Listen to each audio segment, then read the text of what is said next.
Good afternoon, and welcome to Keep6ix discussion empowerment to unlock the justice system. Today, we are going to be speaking with Tyshan Riley from Collins Bay Institution, and we're going to be hosting this conversation. Is going to be Jordana Goldlis.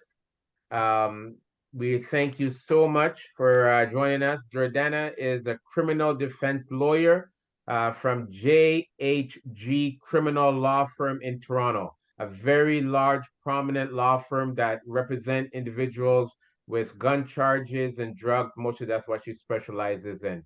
Jordana, thank you so much for coming out, and thank you so much for participating in this important discussion that we're going to be taking place today with Mr. Riley.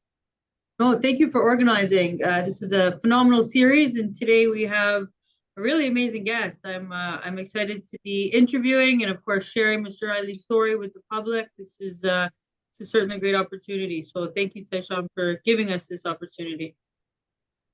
Thank you. Once again, thank you for giving me this opportunity. A lot of the people that watch these programs, they don't know, or they may not know who Tyshan Riley is and who Mr. Bell and Mr. Charlton is. So maybe we'll take a step back and explain to viewers who you are, what you're currently incarcerated for, and then you can replace Bell and Charlton into your story. Okay. Yeah, well, my name is Tyshan Riley. I've been wrongfully convicted for about 19 years now. First-degree murder, attempted murder, and organized crime.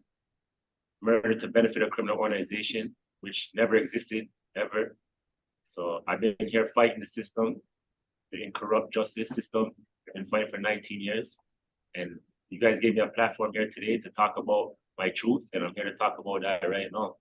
And so I was here and they convicted me for a crime on March 3rd, 2004.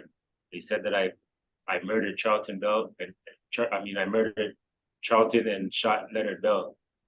And I'm telling them I've never did this. So all the evidence they put against me to come to that conviction was all faulty and all hearsay and all rumor and all collaborated corruption with the police and the court system. And in terms of the benefit of the organization, this was back when Malvern and Galloway boys were in the midst of what was described by the police as a turf war. And I understand that your case is situated in the middle of that war, such that they believed that you were conducting yourself for the benefit of one of those organizations. Yeah, they say I'm from the Galloway side, and they say I'm part of the criminal organization on Lawrence and Galloway side, right? But again, there's no criminal organization that ever existed. We're young. You're saying the Galloway boys and the Malvern crew never existed, or never existed as a criminal organization?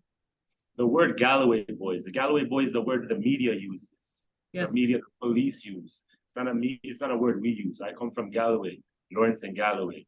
So it's nothing around there is organized crime. You might have a gang lifestyle and criminal lifestyle, but organized crime does not exist in Galloway. It never did back in those days when I was out there.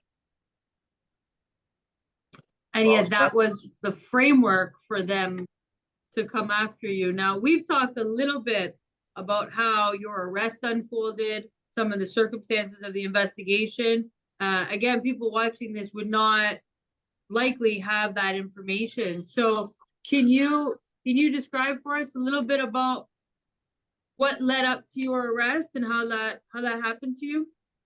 So basically, I'm just like a young kid. I came up in poverty in the Galloway neighborhood, right? So I seen things and I witnessed things, and so it's like the neighborhood. So you see little things in the neighborhood, in the projects that are good and bad. You know what I'm saying? So it shaped the way I was raised and the way basically I chose decisions I made in my life, right? So as a young kid, I came up now and I was infatuated with like selling drugs and stuff like that. So I used to do that stuff, you know, to sell drugs to get some money to just like try to take care of myself and make a better life for me and my family, you know, like it's my mother, because she was a single mother, right? Single parent for years. So tired of seeing her struggle all the time, right? So it's like, I put it on myself to try to start like selling drugs and do my little thing. But all that just led to negative energy and jealousy and hatred. But these things you can't see when you're in a community and you're living that lifestyle. You can't really see it. what I'm saying? Until you take a step back or like something like this, which is then you go to prison or you go to jail, happens to you, then you get to see who's who, right? But it's like, for example, one time I was like 12 years old one time, and I just started selling drugs those times, and I had a red FUBU shirt on and a gold chain and I had a red BMX. And I was young, I was 12. I used to be out in the neighborhood. And like anytime the police used to raid the neighborhood and stuff like that, they would run right by me. They would run right by me, go for the older guys and stuff like that. I was just a kid in the neighborhood. So they had no reason to grab me whatsoever. So they know me from the neighborhood. They see me frequently. I'm always out there. They know all the kids out there. We see the cops out there. So we kind of know each other, right? So now it's like one day I was 12 years old and I came out like 11 o'clock in the morning, 11:30, close to 12. And an ice cream truck was coming over now. So I seen the ice cream truck coming and you heard the ice cream truck noise. You know how the ice cream truck sound goes, right? So, so all the kids start running now. They all start going there. And I look over at it now, and again, mind you, I'm a kid myself, but I started making a little bit of money now, right? So I looked over at the ice cream truck, man. I said, give all the kids some ice cream on me, right? So all the kids are around the ice cream truck. A couple kids are behind me, and then an undercover car pulled up. So this is where it all really starts for me, right?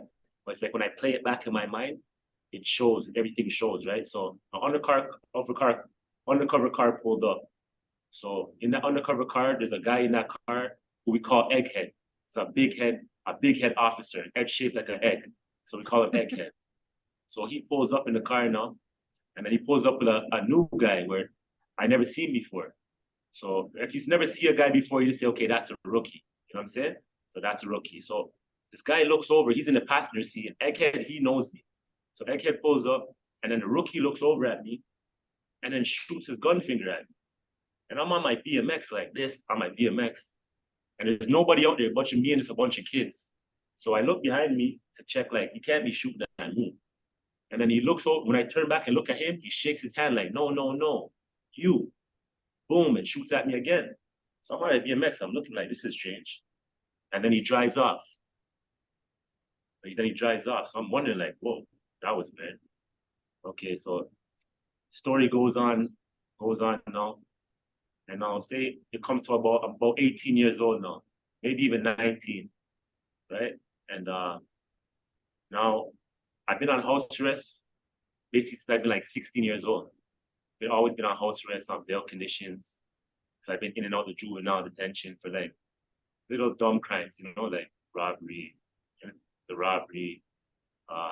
could be any possession of marijuana, you know? So for example, I've been through all those little stints now. So I've been on house arrest since I've been like 16 years old. So now I'm finally off of house arrest. I think I'm about 18, maybe 19, something like that. Finally off of house arrest, so I feel good. I'm leaving my mom's house and I'm driving down the road. And then an undercover car sees my car and instantly they make a U-turn. And they make the U-turn now. And I'm driving and I recognize them. And I'm saying, okay, something's wrong here. So I call my mom and I say, Mom, I think police are following me. I'm coming back to the house because I don't know what's going on, right? So she's like, all right, come back home. I'm gonna be outside waiting for you. So as I'm going around, I'm making a U to go back to my mom's house. I just see a bunch of cars adding on to the line of undercover cars. So I have a friend in the passenger seat and he's like, yo, just drop me here because his building was right there. So I said, okay. So as soon as I pulled into his building, a bunch of officers jumped out on me, guns out.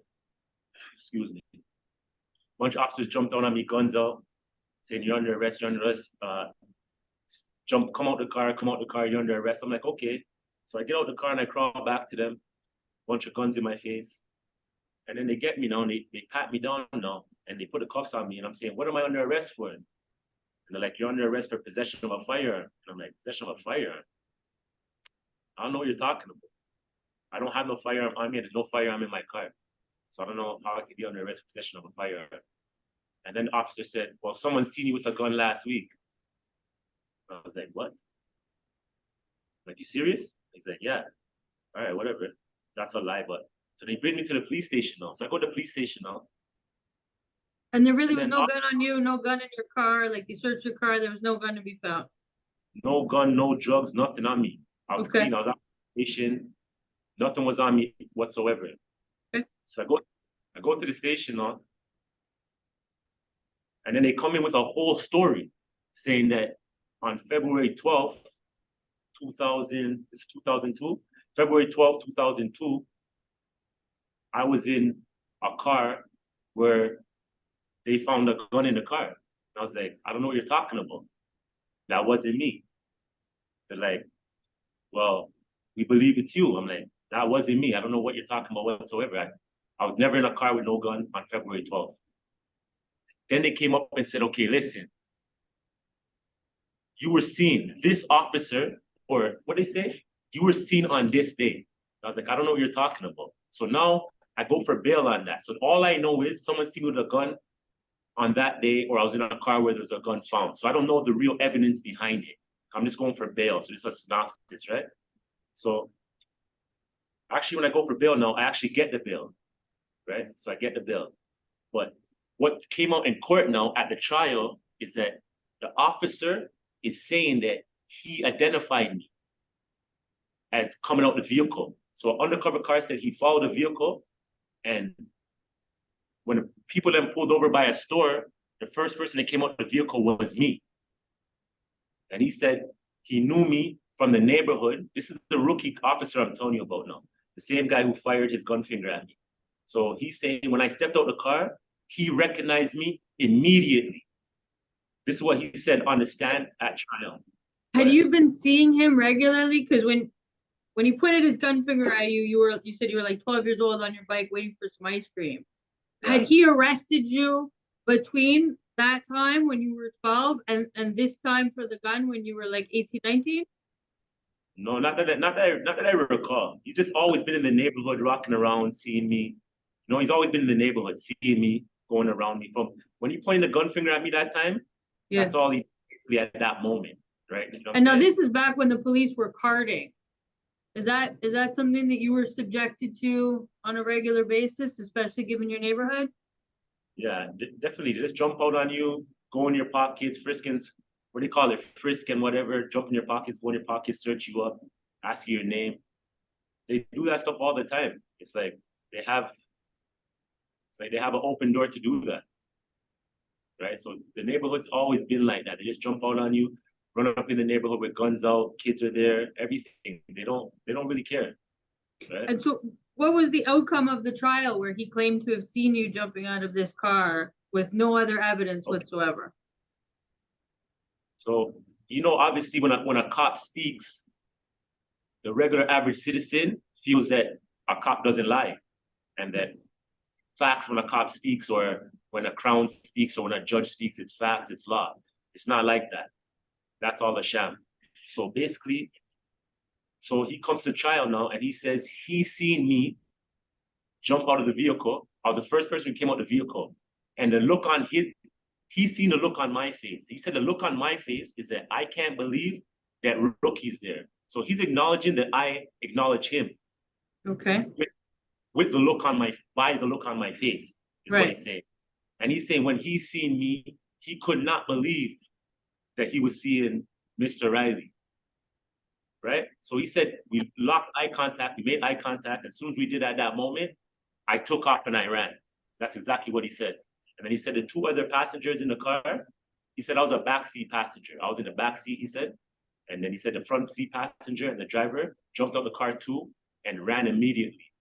Then he said he also recognized one of the other passengers. So this is around about 7 o'clock in the daytime. So from 7 o'clock, all three guys, he said, ran off and he started chasing them, right? So as he started chasing them now, you know the guys. So if you know the guys, you're going to tell your officers, hey, we're looking for Tyshan Riley, or we're looking for so-and-so and so-and-so, right? Because you know the guy's name, right? So if you know me by name, you're going to obviously tell the officers that. So from 7 to 1:30 in the morning, he's chasing the guys, and he said he recognized another guy along with me.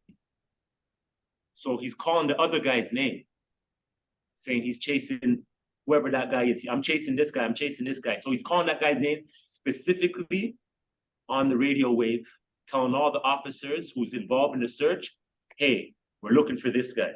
Right. That's saying that by name. But I'm the first person you identified.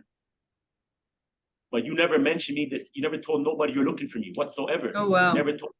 I was one of the suspects, and we're looking for Tyshan Riley. He never said that, but he identified me first in his own mind, in his brain, but never verbally said it to no officer ever from 7 o'clock to about 1:30 in the morning. And then when he got to the station at 1:30 in the morning, then he tells him, oh yeah, the other suspect is Tyshan Riley. What is that? Wow. What is that? And so what was the outcome of that trial? I still got convicted. That tells you there's no justice. I still got convicted of that. And did that case sort of set the stage for what eventually becomes the murder and the attempted murder you're currently serving your sentence for? Yes. Little did I know, there's a clear pattern. There's a clear pattern. And it's like, you can't see it once you're living the lifestyle. But when you sit down and break it down for a minute, you can see exactly what they're doing. So that happened. Remember, that arrest, the arrest was on March 3rd, okay, 2002, right? But the alleged incident, they said, was on February 12th, 2002, right? I had an alibi and everything, right? That year was Chinese New Year. It was Chinese New Year that year. So my father has a wife she's Chinese. So my stepmother's Chinese, right? So I was celebrating Chinese New Year's with them that day. So I know I couldn't have been there. Plus, what the officer is saying alone doesn't add up. It doesn't add up. But yet alone, I still got convicted. And how does that conviction feed in to the current sentences you're facing? Because that was March 3rd, 2002. So like, bring it 1 year to March 3rd, 2003. Okay. One exact year later, on the same exact day, March 3rd, 2003 now, I was in Pickering and I pulled up into a townhouse complex. And when I pull up in that complex, a bunch of undercovers and cars are outside surveilling the house or something like that. So as I pull up in the complex now, I see that going on. So I just drive and I'm gonna go leave and just go about my business. And when I was just to drive to leave off, a bunch of cars boxed me in, high risk takedown, like they did the year before on March 3rd, 2002. So now a high risk takedown again, exactly 1 year later, March 3rd, 2003, right? So they jump out, guns out, yelling, screaming, same thing. Then they're asking me, who am I? What's your name? And I'm saying, what's my name? You guys know my name. I just seen you guys exactly a year ago. What is this for? What is this for? And I'm not saying that. You know, they're just yelling and screaming and putting a gun in your head and your face and putting you down on the car. And I'm saying, what's this for? So they search me now and they don't find nothing on me. Then they go search a car and they found like a small amount of crack cocaine and a small amount of weed, right? So they find that in the car and they found a fake ID too, right? And they found that in the car and they said, okay, you're under arrest for that. I said, but what did they initially arrest you for to get them the authority to search the car? There is no arrest. There is no arrest. They arrested me for what they found in the car after they found out without a warrant, right? And then, so they find it now and they say, you're under arrest for that. So I'm like, all right, what? They're like, you're under arrest for that. Then they said, okay, no, they put me in a van. They should be taken me to the police station. They put me in a van. Then a couple undercovers are in a van. Then another one comes in now and he asks me, goes, we're going to that house up there. I'm like, what house you talking about? It's like, we're going to that house up there and anything we find in that house, we're charging you for. I'm saying, first of all, I don't know what you're talking about. And I'm not in any house for you to charge me for anything. So I don't know what you're talking about. Like, either way, we're going to that house and whatever we find in that house, we're charging you for. Okay, so mind you, 2002, March 3rd, they set me up and said I was in a car where they found a gun, right? I got bail for that, right? I got bail for that. So I'm on bail for possession of a firearm when they did the high risk takedown on March 3rd, 2003, right? So now you arrest me and there's a small amount of marijuana and crack cocaine in the car. And then they said, we're going to the house up there. Whatever we find in there, we're charging you for it. I don't know what you're talking about. You can't do that. Cool. They go to the house now. They find 3 men in a house with 3 guns in the house. They find 3 men in the house with 3 guns in the house. Okay, so obviously you find 3 guys with 3 guns. You're gonna assume it's their guns, right? Right, one each. Yeah, you're not gonna come out. So the officer did that, then he came back into the vehicle now and started beating me up, started punching me in my face, beating me up, saying, "What's this for?" It's like, "You put my officers at." I'm like, "I don't know what you're talking about." Started beating me up, punching me off my face. Like, "Yo, whatever, just take me to the station. Take off the cuffs. Like, take me to the station." Like, so he takes me to the station now, and I don't know what's going on. But let alone now, so I go for bail. I go for bail. And at my bail hearing, I took the stand at my bail hearing. So the synopsis says I was in a house where they found a gun, where they found these guns and these drugs. So I'm like, that's a lie. So I went on the stand and I was like, I told the judge, like, "No, Your Honor, I was never in no house." Because the Crown is saying, badgering me on the stand, saying you're in a house where they found these guns and you're on gun bail already. I'm like, "Your Honor, I was never in no house. They arrested me in a vehicle and I was never in the house." So the judge got mad at the Crown and said, "Hold on, is this true? Was he in the house?" The Crown started fumbling with the synopsis and saying, I don't know, Your Honor. I don't know, but I don't know. It says, then the Crown goes, "Either way, Your Honor, he had crack cocaine and marijuana in his pocket. He breaches bail." I'm like, "Your Honor, they found that in the car." So the judge looks at the Crown and gets even more mad. Says, "Hold on, so what's going on here?"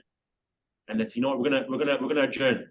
Let me make my decision." And the judge came back and gave me bail, right? Wow. Judge came back and gave me bail because everything they said at the bail hearing was a lie. They started off with a lie, right? So that they gave me bail, and then let's say like a year later now, coming up to a year later, so that's March 3rd, 2003. I got bail for that incident about 2 months later, right? And then I had a preliminary hearing date after that. But again, they violated again because the police who arrested me, this is Durham region, it's in Pickering, Ontario. Toronto police came to Durham region without jurisdiction, without telling the Durham region police that they're coming there, arrested me, not only arrested me and violated that, they have no jurisdiction to make any arrest in Durham region. Came there, arrested me, not only did that, entered a house without a warrant, without even having jurisdiction. So it just shows you of all the rules and the length they're willing to go, it looks like, to get me, right? They continue. Look, I'm here right now doing a lifetime. I've been here 19 years innocently, 19 years still. And let's talk about that. So when did you get arrested for the murder and the attempt murder, Mr. Bell, Ms. Charlton? I was in jail already, and then I was in jail already, and then they came and charged me with the Charlton Bell murder with not even one piece of evidence against me. Not even one piece of evidence against me. They charged me with the Charlton Bell. They actually used an emergency order to try to get a wiretap, or to get a wiretap, I should say, that was eventually excluded because it was such a violation of your rights. You wanna describe that a little bit? Yeah, 100%. So it's like, so March 3rd now, 2003, they did that, and I got bail for that, right?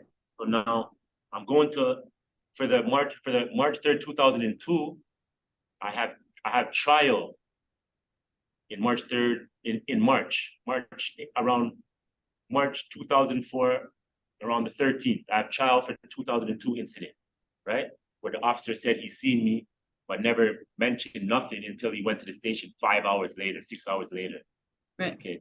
So I have trial for that. So I go for trial for that on March 13, 2004. At that time now, I go to trial for that. The judge says he wants to give me a conditional sentence for that, right? And he wants me on 4 years probation. He wants me on the first year curfew with probation, the second year house arrest with probation, and then 2 more years after that, just probation. So that's 4 years of probation. And I told you, I just got off all these conditions. So I'm saying, I don't want none of that. No, I don't want none of that. Like, I shouldn't be convicted in the first place. He found me guilty for occupant of a motor vehicle while knowing there's a firearm. Saying, I shouldn't have been convicted at all, right? Because clearly the cop lied, right? So I don't know how they couldn't see that, but it's the way the system works. There's no justice when it comes to black men. So I'm saying, like, whatever they say becomes law and it becomes fact. No matter what the evidence is, once they say it, speak it, or breathe it, it becomes law. But I'm gonna break that down and show you how corrupt these people are.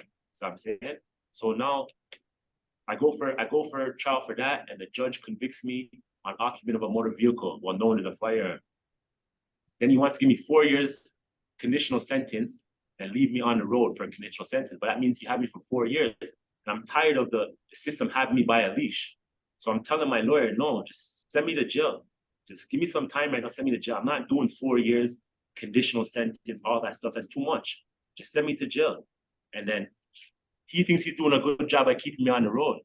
I don't blame him. Obviously, keeping your client out of jail is what you're trying to do, right? So, but I'm just telling the judge, no, I can't be doing this. The judge's like, nah, I'm not, I don't care. It's a walk in the park. I'm giving you a conditional sentence. Get out of my court. From the day I left that courtroom, police are following me. From the day I left that courtroom, police are following me. I don't know what for, nothing. Then they went to a judge. They went to a judge at the end of March. Looking for a warrant to wiretap my private communications. So they went the legal route, which is to a judge. And a judge shot them down and says, no, you don't have nothing to be wiretapping this guy's private communications. That's the end of March. Now, come like April 15th, 2004, they put the emergency wiretap on. You know what an emergency wiretap is? The one I do, but I think a lot of people listening don't, so you can certainly explain. Basically, it's emergency wiretap. The 184.4 is a wiretap made for exigent circumstances, immediate danger, immediate risk. There's no time to go to no judge. There's no time for anything. Lives are at risk, and we need to do this right now, right? It's like, for example, like, what do you say is exigent circumstances, like a hostage situation, bank robbery, stuff like that, right? Where you have no time to go. You have no time to make a judge sign a warrant. So you put up that emergency situation, emergency phone call.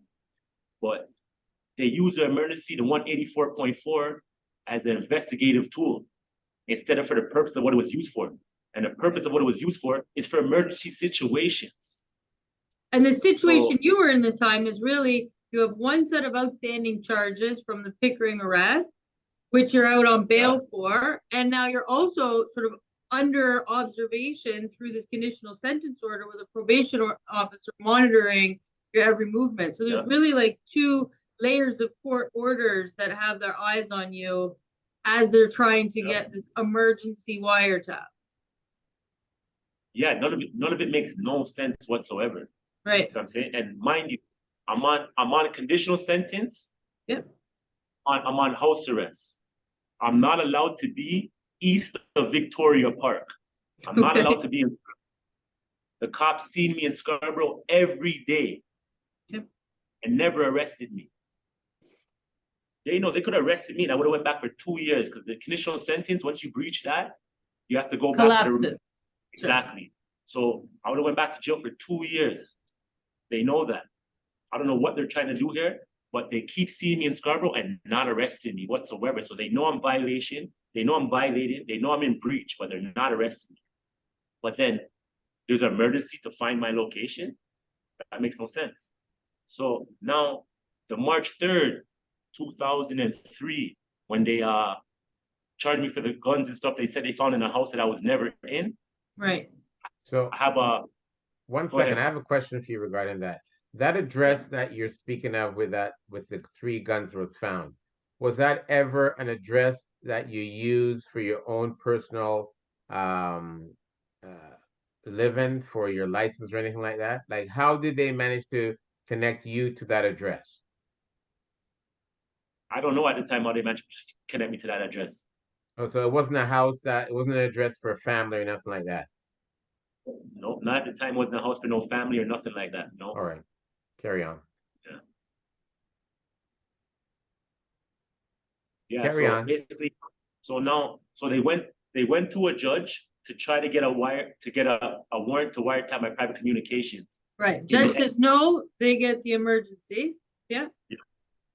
So they get the emergency now, but the reason they use for emergency, the reason they used for the emergency wire was an incident that happened on April 12th, where they said something happened and they said I was involved. So they try to use that as a reason to get the emergency. But later on down the line, they found out I had nothing to do with whatever they were talking about on April 12th, right? Okay. So now April 15th is when they got the emergency. April 14th, I have court.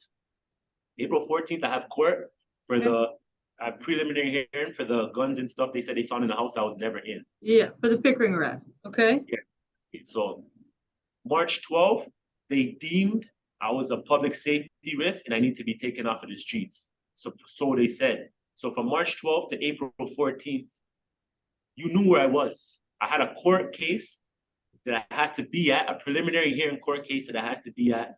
Right, and you're on bail, and you're on house arrest, and you've got this community supervision order. Like, they know where to find you. Yes. You go to my house, you can do anything to find me. You see me driving in my car, you can pull me over and arrest me.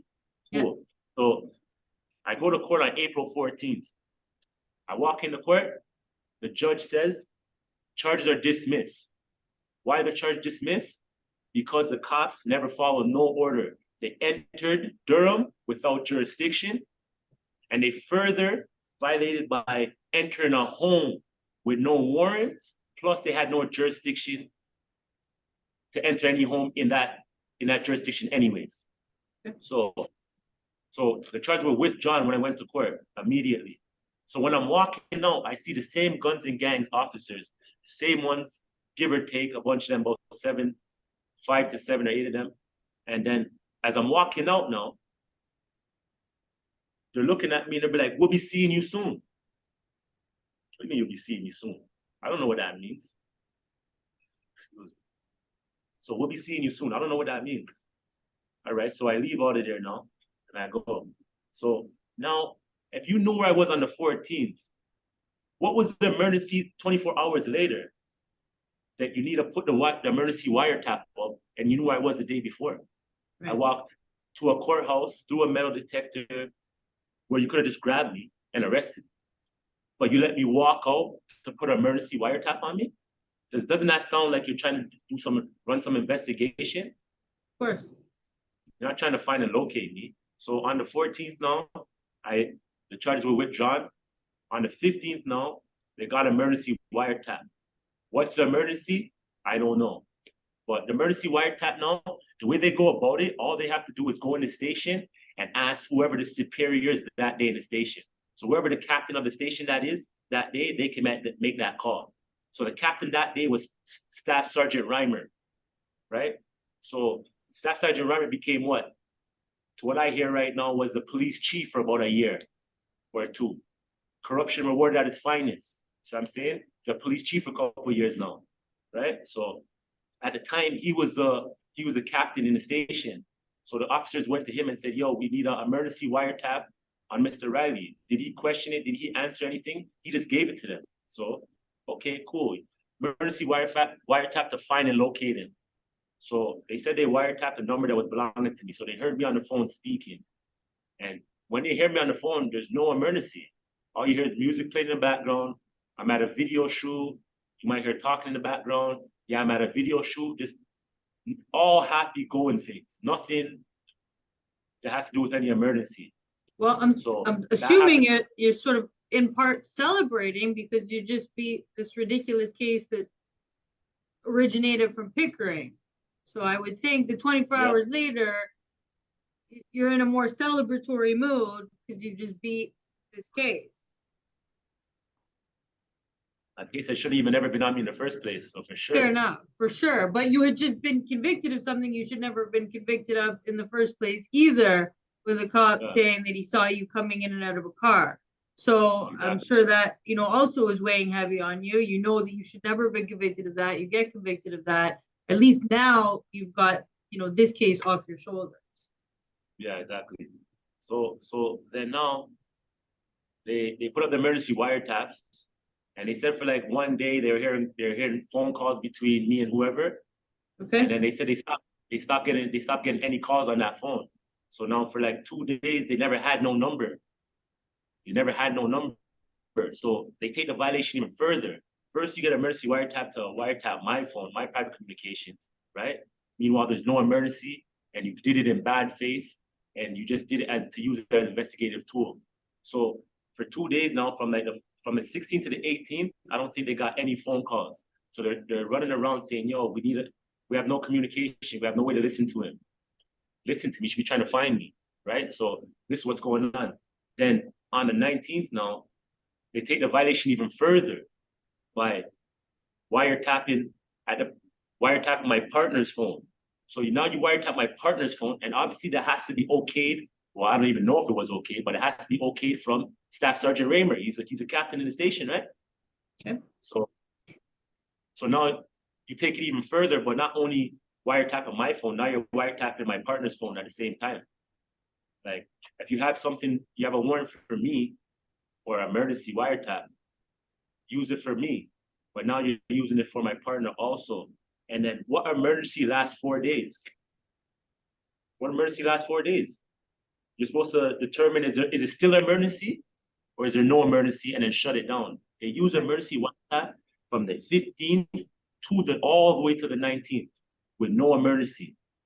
Well, and ultimately, that emergency wiretap was deemed unconstitutional by the time you got to Superior Court. It was deemed unconstitutional until it never benefited them. Then they pulled it back up and played that in my trial, which that had nothing to do with my trial. In fact, I wasn't even charged for murder at that time or organized crime. It's a whole loops of. They played a bunch of games, and if I have the time to speak it all. And so, when were you charged with the murder and the attempt murder? On October 1st, 2004. October 1st, 2004. Okay. But I was previously in jail from the 19th already of April. So I was already in jail that whole time. Why were you in jail on the 19th? What happened on April 19th? On the 19th, they arrested me for two attempted murder charges. They arrested me for 2 attempted murder charges. On a totally separate investigation, so nothing to do with Bell and Charlton. Had nothing to do with Bell and Charlton. They arrested me for 2 attempted murders on that day. Then. And whatever happened with that case? That case, I just pled no contest to that case, right? Because I could not adequately defend myself in that case like I couldn't in my murder, and they just gave me a life sentence for attempted murder. So my lawyer said, strategically, because they're going to convict you regardless. So he said, strategically, plead no contest, let them do what they're doing, and then we just take it up on appeal. Because you can't afford to get another life sentence for attempted murder, because if they already gave you one for attempted murder, they already set the standard on you. They're going to give you another, right? So I said, okay, that sounds right. So I pled no contest for the attempted murders. But those attempted murders, I should have been at trial for those attempted murders a long time ago. They kept so April 19th, you get arrested for the 2 attempts. Yeah. And so you're in jail now from April until October. And October, the police come, you're already in custody and arrest you for the murder and the attempt murder. With not one piece of evidence, not one statement, nothing whatsoever was said about Riley having anything to do with this murder at the time they charged me for the murder on October 1st, 2004. So. And then how long was it before 2 of your friends turned on you? One was 3 weeks later, and one was like almost probably like 6 months later, something like that. And they had been your co-accused on a different case. Say this again? They had been your co-accused on a different case. Oh, the other witnesses who lied against me? Yes. No, they never been my co-accused on, no. Oh, they were not your co-accused? No, one of them was never my co-accused, and one of them was my co-accused. I'm co-accused on the attempted murders of April 19th. Right, on the other case. Yeah, Marlon Wilson, he was my co-accused on that case, right? And then, so now when we're in jail for that, they put up legal wiretaps throughout the prison. Right. Right? So they put up legal wiretaps. They went the right way to the right channels and got legal wiretaps. So they have the legal wiretaps up in the prison. So now on the attempted murder case now, I got the disclosure early on attempted murder cases, right? So then at that point now, I found out that Marlon Wilson told the cops that I told them I did that case, the April 19th attempted murder shootings, okay? So he told the cops that I told him I did that. Then I found out that's exactly what he did. So when I found that out now, we're all in the jail together. So he's on a different range, I'm on a different range. We hooked up a conference call. So now we're talking on conference, and first thing he gets on the phone, and this phone call is all over the media, it's all out there, so you know exactly what it is, right? Yep. So he gets on the call and immediately he says, I'm gonna change my testimony. I'm gonna change my testimony. They made me do this to you. I'm like, yo, doing this to me is taking food out of people's mouth. Why would you do that? Why would you do that? And he's saying he's gonna change his testimony. I never once told him change your testimony. I never once told him nothing like that. He said he's gonna change his testimony. He talked to his lawyer and he's gonna change his testimony. Okay, cool. Mind you, I was only charged for 2 attempted murders. So when that wiretap happened, when me and him are talking and he's telling me he's gonna change his testimony, that has to do with the 2 attempted murders we were in jail for at the time. Right. That has nothing to do with March 3rd, 2004, Charlton Bell. Had nothing to do with nothing else, because I wasn't charged for murder, I wasn't charged for organized crime. So, right. So that call happened between me and him, and he told me he's gonna change his testimony. He talked to his lawyer. Now, at the point when we were locked up, between April to October 1st, 2004, they played a reenactment of the March 3rd, 2004 shooting, what they feel like happened at Nielsen and Finch. So in jail, at 6 o'clock, 11 o'clock, when the news comes on, the news is it's on the news channel for sure, 100%. So we're not missing no news at 6 or 11, right? So at 6 o'clock, the news comes on, and they show a reenactment of the March 3rd shooting, Okay. right? But when they show the reenactment, me and everybody else in prison, or whoever else see the reenactment, is gonna believe that's what happened. Right. Right? So we all see the reenactment. And in the reenactment now, you see a car pull up to another car, and then you see shots were fired, and then you see the guy jump out the driver's seat and run up to the other car and continually shoot inside of the car. Okay. Right? So you see that, and we all seen that in the East Attention. So whoever was watching the news that day, that hour, seen that reenactment. And they seen exactly what we all see. So now, October 1st now, I'm charged for murder. I'm charged for that same exact murder where we seen your reenactment for, right? So okay. I'm charged for murder on October 1st, 2004. There's not one piece of evidence, not one statement. No one gave a statement against me. No one gave no evidence against me. It has nothing to do with March 3rd, 2004 shooting. So 3 weeks later now, about October 27th or something like that, they were supposed to let Marlon out of jail because he told on me for them in the other shooting. So they're supposed to let him out of jail for that. So he was upset that he didn't get out of jail for that. So when they put him on camera to say, hey, we want information, they pulled him on camera and they said, your life's in danger. This is like a playbook they use for all of their witnesses. They go and tell them, your life's in danger. Riley wants you killed. You better do this now. You're going to get killed. Can't trust nobody. How do you have evidence to that? They play wiretaps to them saying, we have wiretaps of your life being in danger. When you play the wiretaps, there's nobody saying nobody's life's in danger. So they just use these things to get all these witnesses and say, yo, your life's in danger. This is what we have on you. You guys don't want to kill you, so help us. So they go to Marlon on October 27, 2004, 3 weeks later after I get charged for the murder. They say, what do you know about this? He tells them, Riley told me he did it. Okay, Riley told you he did it? Remember, mind you, just after them telling him his life's in danger, and right. him being upset that he worked with them before and they never let him out of jail yet. He was supposed to be out of jail. They never let him out, so he's upset. So now they tell him, we need more, we'll let you out. So they're like, yo, what do you know about the 2004 shooting, March 3rd? He's like, Tyshan told me he did it. All right, what did Tyshan tell you he did? He told me that he went up, he followed a car, he followed the Ross P, he followed the car, and when he followed the car, he seen the car, he shot in the car, jumped out the car, ran up to the car, and shot some more. This is what he said I told him.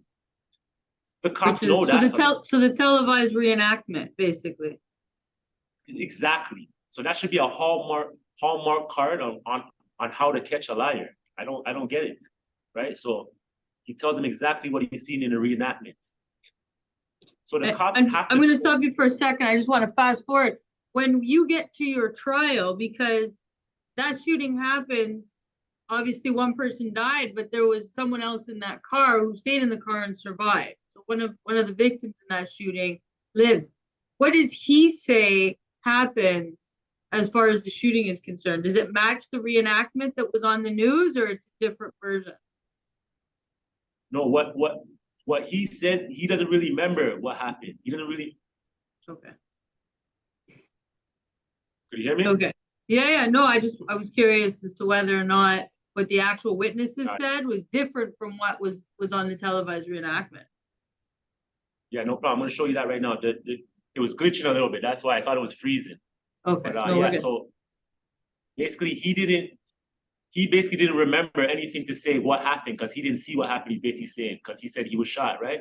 So now you have eyewitnesses on the corner of the streets. Yeah, so you have the eyewitnesses. Remember, they're saying this is daylight. So you have eyewitnesses on the streets. So the eyewitnesses' statements do not match up with Marlon Wilson's or the reenactment. Oh, wow. So, and that's clear in the court. They know that. But they're trying to make it seem like the witnesses don't know what they've seen. But what really happened is what they showed on the reenactment. It's like a whole illusion they try to like spin and just trick people. So it's a bunch of trickery going on, you know?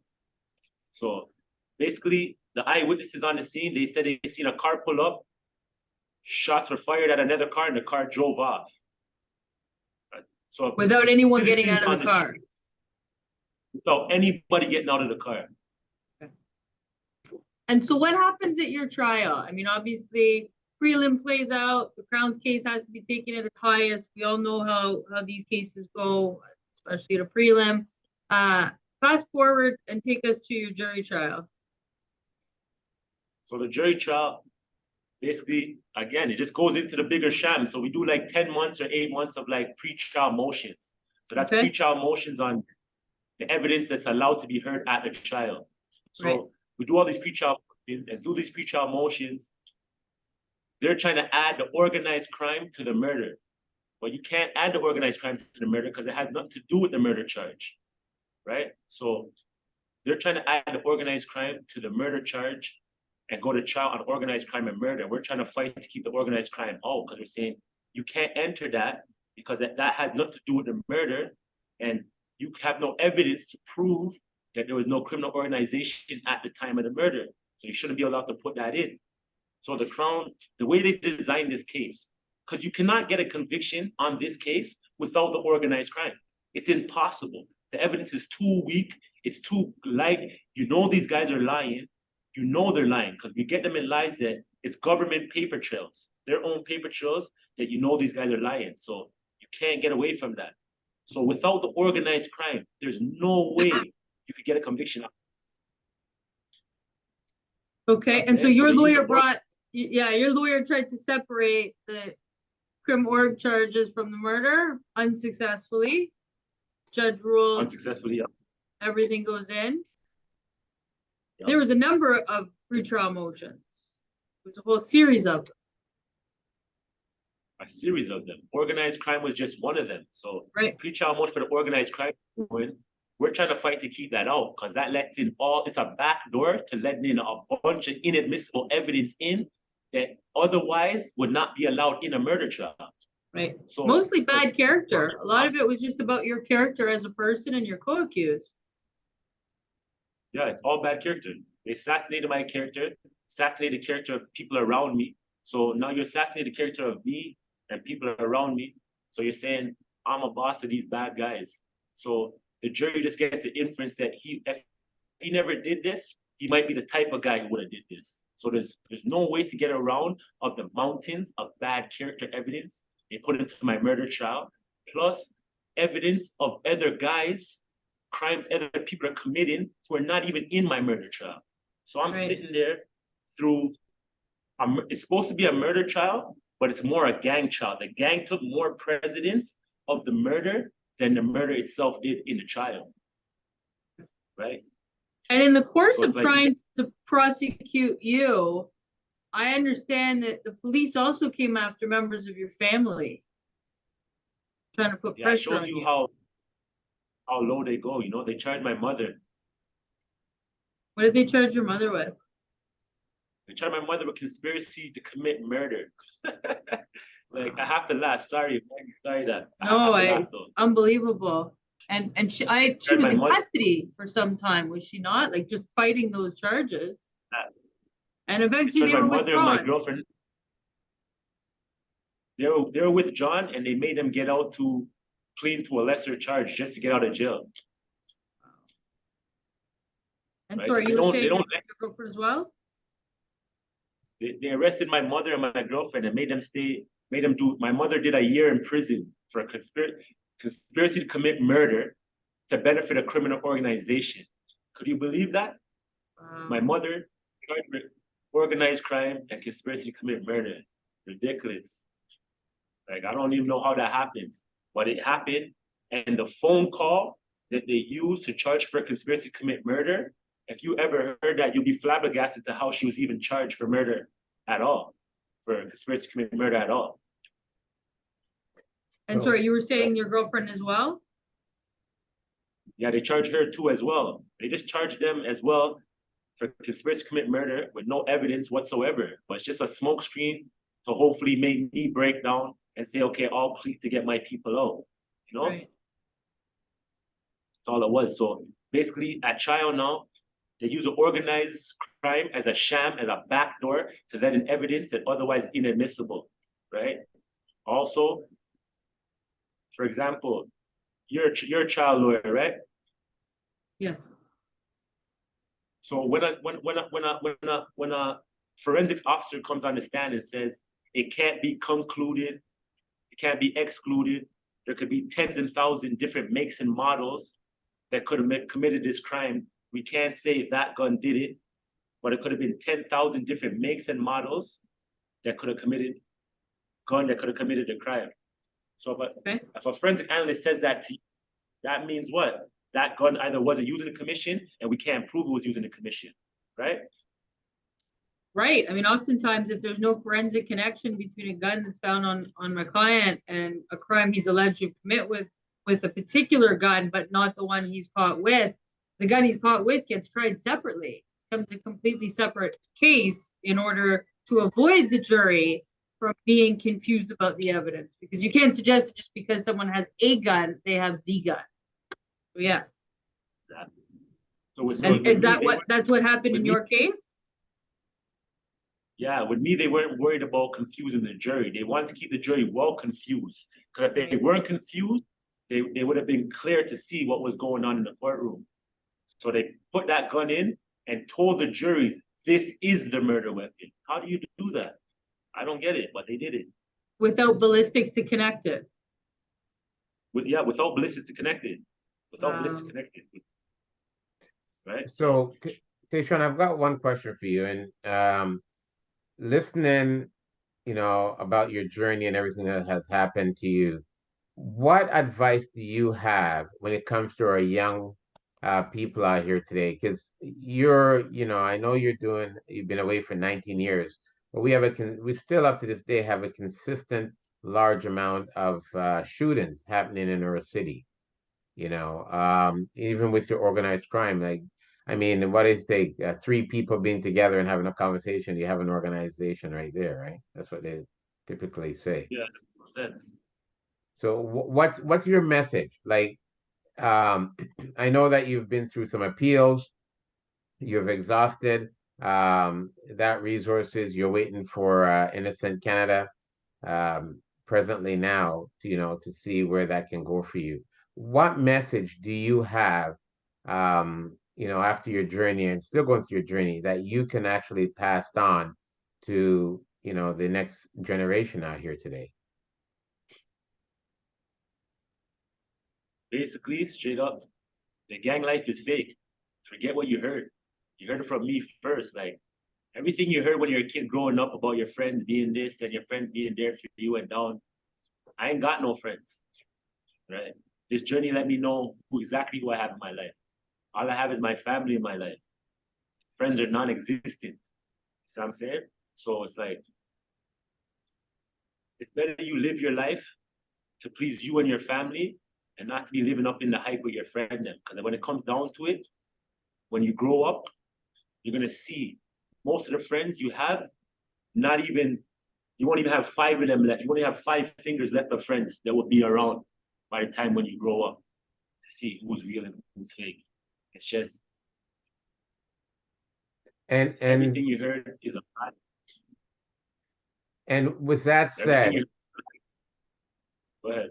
with that said, regarding the whole situation of the gang activities and the murder that we have in the city right now, what's your take on it? What's missing? I mean, you're there still, but I mean, it's another generation that coming after you and so forth, and it's a consistent It's sad. grow where we're growing now to be even like what's got going on in America. It's sad. It's sad. It's sad. I personally wish myself personally, if I had the power to change it, I would. If I had the power to change it, and people would listen to my words and say, "Yo, listen, what I'm saying is factual," and it would make them change the way they live. But some people again, also in that world, remember, it's always you always have a choice. I get what you always have a choice, but sometimes you just force you that environment, and you actually don't have a choice, or you just pick the wrong path. You see what I'm saying? But that path is all negative, no matter what. See what I'm saying? It's like some people make it out, some don't. But either way, even the people that do make it out, they came to prison and they did 5 years here, 2 years here, 3 years here, 10 years here. That's all time away from their family. And I guarantee you, in all those times they did, where were their friends? Everybody in here, see, is like disappointed in friends or family. Family is bad too. Sometimes family is even the worst, right? Family is bad too. There's no exceptions really, right? But a lot of people We come in here and they realize that they really don't have anybody. right. And all the And things they believed in. Go ahead. And even the fact that you have one of your co-accused who's still there, you guys are fighting together still. Is that correct? Yeah, yeah, me and Mr. Atkins were fighting together because we're the only ones here. One of our co-accused, he was freed up.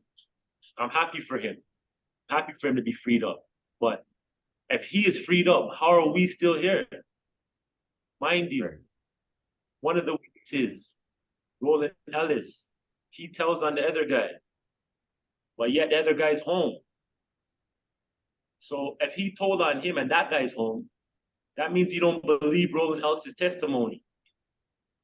So if you don't believe his testimony against my co-accused who is now exonerated, living his life on road, and I'm happy for him. So if you don't believe his testimony on him, and that's who the guy ratted on in the first place and told a lie on in the first place, how is me and Mr. Atkins still here? It boggles my mind. Or So everything in the system Jordana, boggles my mind.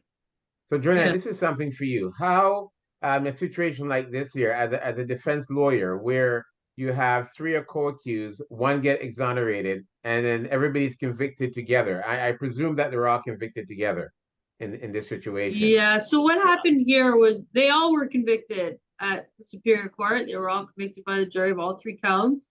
All 3 went up to the Court of Appeal together and challenged a dearth of information. There was a number of pretrial motions that were the subject of appeals.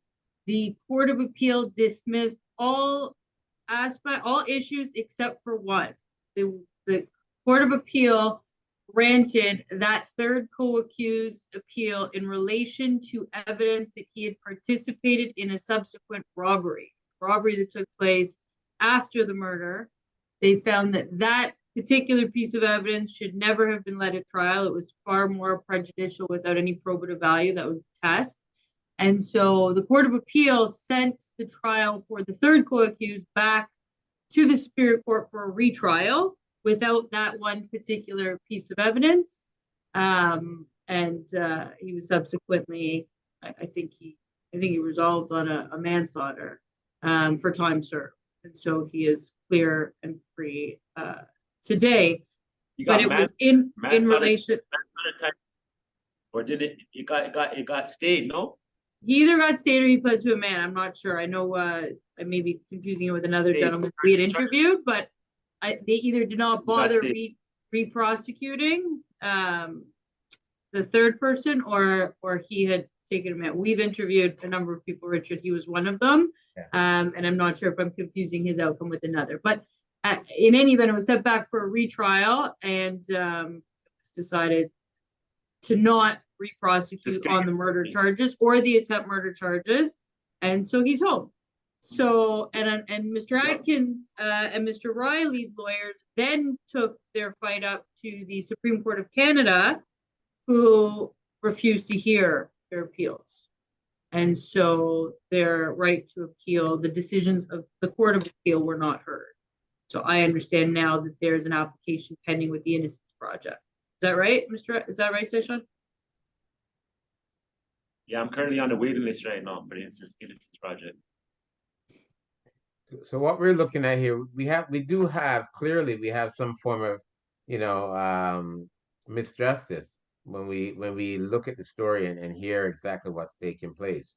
I mean, if we have three individuals who are charged together and then somehow technicality, one individual is able to get out. So why wouldn't the courts hear all three cases or the whole case of the other two individual and revisit that conviction? Tyshan, where do you find the strength to continue your fight? Where does that come from in you? Because you're still fighting and you're still speaking out and you're still, waiting in line with the Innocence Project. There is still this strong fight in you. Where does that come from? Because it's obviously not your friends, as you've indicated to us. My strong fight comes from my innocence. I continue to fight for my innocence. And my family, who I know is waiting on me and needs me out there. And my kids, who I know need me out there. Right? That's where my strength comes from. You know what I'm saying? My strength comes from that because I know I'm here wrongfully convicted. Despite the world saying, oh, I'm a monster and I'm this and I'm that. I ain't an angel, but I definitely ain't a demon. Right? And I know exactly what's up. So that's why I keep fighting. I keep it right here in my heart, strong. Keep fighting to the end, even with nobody. And it's right? Fair that you say that. You're very candid. Started selling drugs at 12 years old. This is the life. This is the lifestyle I got into. But that doesn't make me what I'm sitting in jail today for. There's a huge distinction between them.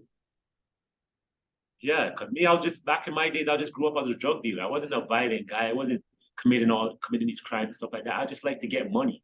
I like to get money and do good things and have a good time and live a good life. That's it. That's all I like to do. So I'm here. Jealousy and envy played a part in all of this coming full circle. Yeah, the police, they had a super hand in on it because it's like they built this for me. It's like they built it for me. March 3rd, 2002, gun. I got bail. Oh, they don't like that. 1 year later, they know I wasn't in the house. I wasn't even in jurisdiction. 3 guns. They're trying to make sure I do not get bail. Bail again. So they're probably mad at the system. What? Bail again. Now, mind you, March 3rd, 2004, I wasn't arrested. October 1st, 2004, I was charged for murder on March 3rd, 2004. It doesn't get any, if that's not a coincidence, it doesn't show a clear picture of the straight setup that's been going on the whole time to land on a date where I'm charged for murder. So now you want to make sure I never get out of jail again. You want to make sure I do 25 years in prison. They got 19 out of me on a lie already. 19 already. I'm a liar already, and I'm still fighting to exonerate. Do you think you're gonna get parole? Do I think I'm gonna get parole? I would like to say I hope so, but the way they deal with me, they have plans for me, and I'm trying to offset those plans. Right? They have plans for me. They deal with me in the system, aka nothing. Public enemy number one. Remember, the organized crime continues to hurt my life. I can't get certain jobs because of organized crime. I can't live in certain places of the prison because of organized crime. I'm classified as what do you call it? High whatever. So anything with me. So if you have to go to one person to oversee Jimmy's file, cool. Okay. With me, you got to go to about 10 people to oversee my file before any decision is made on me. So continually, it affects my life. Look, I'm 19 years. I put in a request to my PO. I put in a request to CSC. I put in a request to the warden to remove the gang off of my file. You know what they tell me? No, they're not removing it. 19 years later, still a gang member with no evidence to say he has any communications with his own neighborhood. He's involved with his own neighborhood. He's active. I ain't doing nothing. I'm a changed man, right? I'm humble. I'm calm. And I'm just trying to prove my innocence. And they got 19 years on me already. This is my 19th New Year I just seen right now.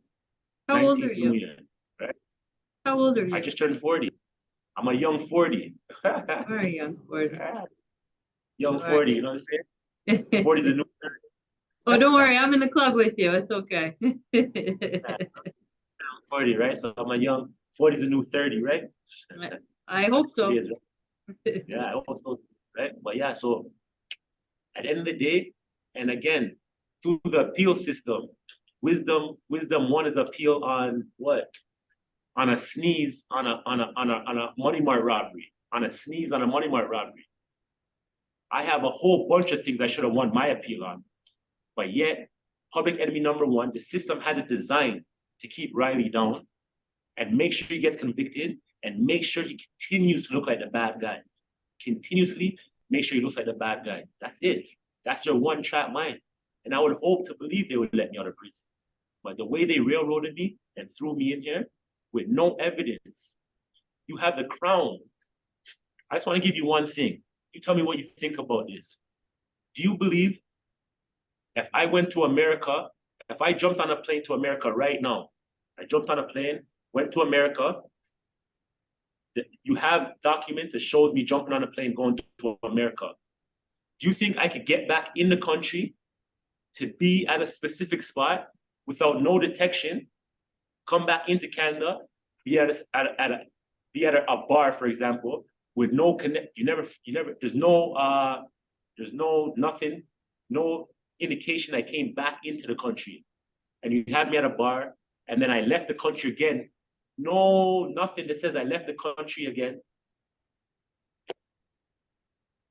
And then I came back in the country on a plane this time. Does that sound confusing? Yes. It does. Listen, so for example, one of the witnesses now, they said, was at the house, was at Smokey's house on the day of March 3rd, where all this watching the news and stuff took place. Okay. So they're saying a witness who was there, because one of the witnesses, Roland Ellis and Marlon Wilson, is saying a guy named Burns was at a house. Okay, they're saying he was at a house on March 3rd, 2004, and he was there. 1,000,000% Burns was there. Air Canada records has Burns on a flight going to America the end of February, right? Then it has him coming back in the country at the end of March on a no-name flight, for example, just a different flight, right? But still, I mean, CBA keeps proper records of that stuff. Exactly. So then the Crown tells the jury, because mind you, the two witnesses are saying Burns was at the house on that day, but we know Burns was there. We know Burns was not. We know it's a lie because Burns is in America. Air Canada has him leaving. Right, and coming back. End of March. With no time in between. No time in between. The Crown has audacity with a straight face to tell the jury, yes, Burns was there. He did fly to America, but he drove back to Canada to be at the house with no detection, drove back to America with no detection, and then took a plane and came back. Oh my God. Our Wow. Crown had the audacity to jury that, and the jury must have bought it because I'm sitting here right now. So they must have bought it. Which is a point. When you look back on your life from ages, 10 or 11 or 12, when you start getting into the life until, let's call it like 18, 19, when from what you're telling us, police are zoned in and they're dead set on getting you. They're after you. You're not walking away from this. Is there any point when you look back and you say, I wish I had taken another path? I wish I had left that lifestyle knowing what I know today. Obviously, you could never foresee it happening as it's playing out. But when you look back, like when you talk to your kids today and obviously want a different life for them, is there a point that you wish you had made a different decision? 100%. 100%.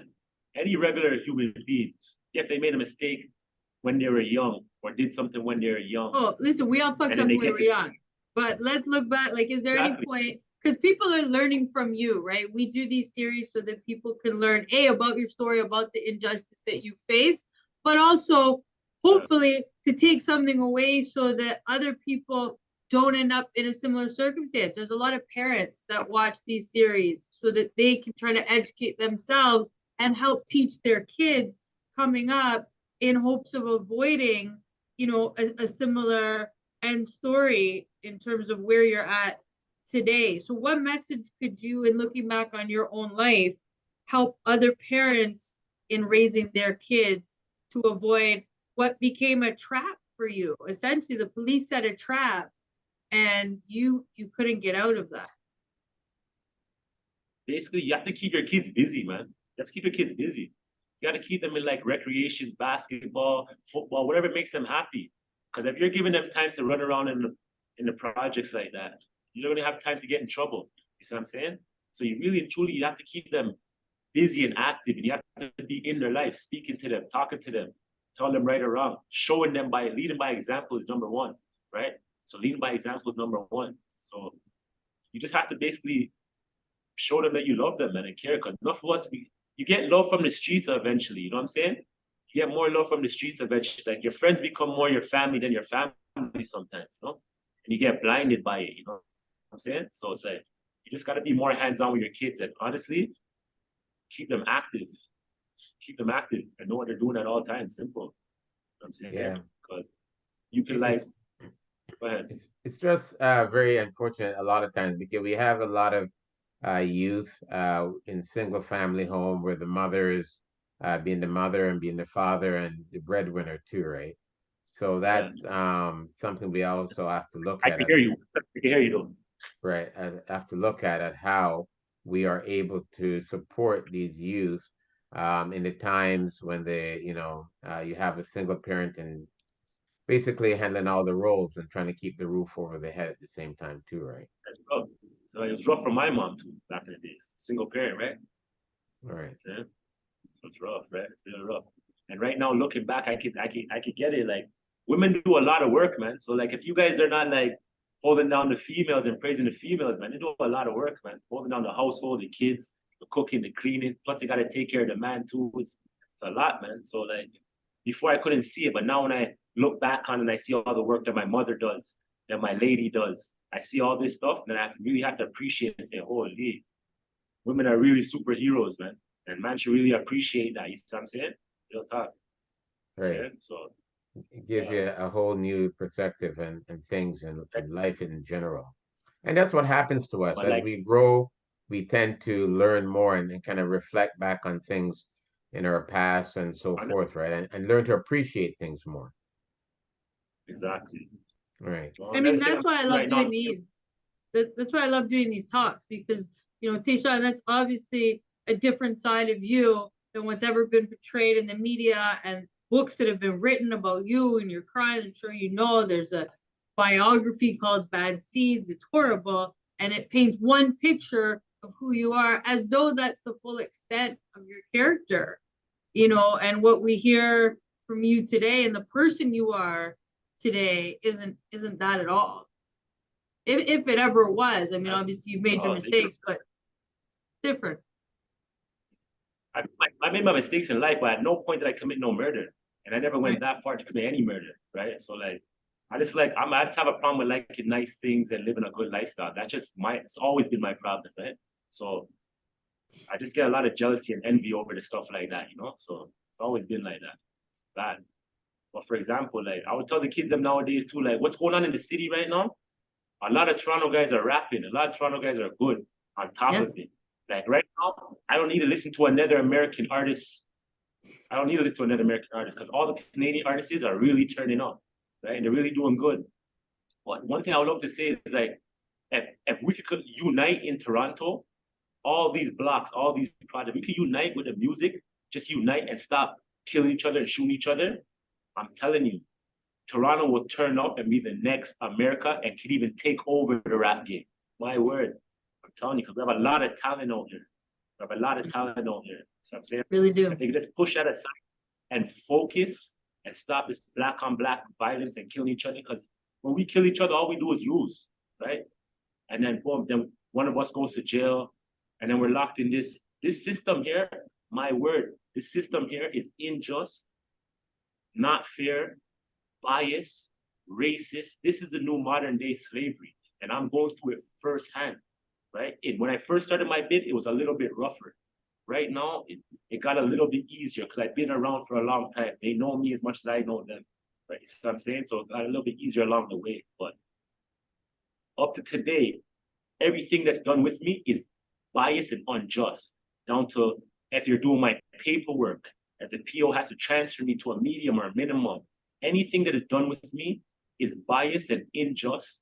And sometimes you can't even blame the people because we're from the city. You take a bunch of city black kids, right? And then you put them in the boonies, which is in farmland. So if you put them in farmland, where farmland people, they don't see black people a lot. They don't see black people a lot. So you can't blame them for being biased. You can blame them for being racist, but you can't blame them for being biased. Everybody has their natural little biases. So now when you take a bunch of little black kids from the city and then put them out in the boonies, which is farmlands, with people who raise cows and pigs, and all they do is see black people on TV and hear bad things. And then you put us in their environment where now we're in a prison where it's run by all white people, and all white people who don't know nothing. City white people are different from the countryside white people, because city white people, they've been around us, they go to school with us, they know us, we're in the communities, we're in the same clubs, the same bars, same whatever, basketball games. But when you come out here, it's all white. And it's not just where I am now. It's anywhere there's a penitentiary is in the boonies. There's no penitentiary in the main city. So it's always in the boonies. And then when you go put the young black kids from there now, and you can't help but the people around who work in the prison, they're naturally going to be biased. Racist is bad. They're naturally going to be biased though. And then you surround us with all people who know nothing about us, nothing whatsoever. Don't know our lifestyle, don't know why we're this way, how we came up, if we're in a single parent household or 2-parent household, and we're just judged, we're just mistreated, we're just let down. No matter what we say, it doesn't matter. I could say this wall is beige, and they know it's beige, but if they say it's blue, then it's blue, and that's just the way it goes. It's just in your face every day. It's tiresome. There's no way to win. So Tyshan, with that said, I know we're coming to an end here, sharp. But with that said, what do you feel within the system itself that needs to be changed? Like when you're speaking, you don't have anybody who's able to relate to your upbringing or even your culture. Yeah, what needs to be changed is we need more black people in powerful places, ethnic people in powerful places. So right now, this system is trying to put in more black officers, more black more black or more ethnic officers within the penitentiaries and stuff like that. They put more black officers, but those black officers, when they come here, they feel just like me. And I'm not talking about here directly. I'm just talking about everywhere else. When they come here, they feel just like me. But the only thing is, they're a citizen. They get to work and go home. But they still discriminated. Racism still exists. See what I'm saying? So it's like, this place is just all around bad. So what we need black wardens, black POs. Hallelujah. Can we get a black PO? We need black POs, black wardens, black teachers, black facilitators. We need black people in a position of power. A black warden would be great. You're in a prison that has probably 90% black people, and you can't get a black warden. It doesn't make no sense. It doesn't make no sense. So that's what we need. And we need a liaison. You see, like how the natives have it's a biopoc, right? A biopoc thing. So the natives, they have their liaison, which is a native person who represents them and deals with them, and they pray and they smudge. Black people need that too, because they deal with us. We're hated on just like the natives. The natives are hated on just like us. It's like we're we're at the lowest of the totem pole on this earth, man. In Canada, at least, right? You know what I'm saying? So need changes in those aspects. You know what I'm saying? That's one of the reasons why we do these series and Jordana and I, just to enlighten our community about what's really going on. I think a lot of time we are misled by the media. A lot of times individuals don't have the knowledge of really what's taking place. And, it is a pleasure for you to come here and, stand up and speak about your own journey, but also the struggles you're actually facing while you're trying to still fight for your freedom. Yeah, absolutely. Thank you for your honesty. Thank you so much. Yeah, it's continuous, so hopefully something changes, or they can make something change. The upcoming kids who see this, you can hear and see Tyshan Riley speaking, the supposed gang member, top bad guy. I ain't a bad guy, man. I ain't an angel, but I ain't a demon. I'm just trying to live. See what I'm saying? And to all you young bucks hearing this, please change your life. Switch it around. This is not for none of us. Nobody. This is a new modern slavery. This is a cage. No animal, not even an animal at the zoo should be locked in a cage. So personally, do not come here, because when you come here, they have you in their grips, man. See what I'm saying? And this is the new modern slavery, my word. That's the best way to say it. I think that's very powerful. That's very powerful statement. Anybody who believes in my fight and actually believes I'm innocent, I need you to stand up. Anybody who actually believes I'm innocent and hears my words and hears my voice, I need to stand up and actually do something, make a change, fight back. You see what I'm saying? Because I'm going to continue fighting till I get out of here. You see what I'm saying? And if we were like America, at least America, when something bad happened in the community, they go and they pick it. They rally behind their people. There's no rallying behind here. See what I'm saying? So it's like, if you feel what I'm saying, I need you guys to help out, man. Stand up, man. Wrongfully convicted, Tyshan Riley. See what I'm saying? I need help to get out of here, man. 19 years. I don't wish it on anybody. And I ain't got no enemies. No black ops. No black ops. That's the word for the day. No black ops. You guys have a nice day. Thank you for having me. Eh? Thank you for giving me a platform. Thank you for your honesty. Thank you for your willingness to talk to us. Seriously. Thank you so much. We appreciate it. Hopefully we can speak with your co-accused that's there with you sometime next time. And hear his perception. I would love to. I'd love to speak with Mr. Atkins. Complete the trilogy. Yeah. Seriously. He needs to be heard. All right. This one a duel. All right. Definitely. Thank you so much. And, God bless you and stay strong and don't give up the fight. Again, everyone, thank you, Jordana Goldlis from JHG Criminal Law Firm. Again, thank you for your support. Thank you for this being a part of this series and for the work that you continue to do in the community. Everybody, stay tuned for our next segment coming up soon. And we'll definitely be following up with this continuation of Mr. Riley and his co-accused in his journey.